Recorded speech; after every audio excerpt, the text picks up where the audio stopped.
Cigarette அடிச்சிங்களா? இல்லையே. Cigarette வாசனை போகணும்னா வாயில வெத்தலை போட்டா மட்டும் பத்தாது, கையில வேப்பிலையும் தேய்ச்சிக்கணும். எப்பவும் இப்படிதான்.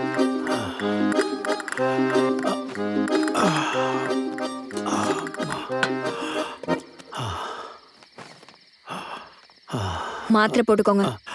வர வர நீ ரொம்ப புத்திசாலியா மாறிக்கிட்டு இருக்க. இல்லனா மட்டும் நீங்க வந்த உடனே கையில முத்தம் கொடுக்க நீங்க என்ன பாஷா ரஜினிகாந்தா? சரிம்மா, போதும், நிறுத்துமா. முதல்ல போடுங்க. ஆஹா, வந்துட்டாயா? இந்த நேரத்துலயுமா? ஏன் இந்த நேரத்துல உன் வேலையை பார்க்கும்போது என் வேலையை பார்க்க கூடாதா? வாயா மூர்த்தி, வா வா. வணக்கம் ஐயா. வணக்கம். நமஸ்காரம். உட்காரு உட்காரு. ஏன் மூர்த்தி, உனக்கு எத்தனை தடவை சொல்லியிருக்க நீ வரதா இருந்தா வாட்ஸ்அப்ல மெசேஜ் பண்ணுன்னு? மெசேஜ் பண்ணிட்டு தானே வந்தேன். சிங்கிள் டேக் வந்தது எனக்கு. எதுக்கு ஒரு தடவை செக் பண்ணி பாருங்க. இந்த மொபைல் சிக்னல் எப்பவுமே இப்படிதான். வந்திருக்கியா? வந்துச்சா? அன்னைக்கு 2 போட்டோ ரிஜெக்ட் பண்ணிக்க. இப்ப பாருங்க, போட்டோ நம்பர்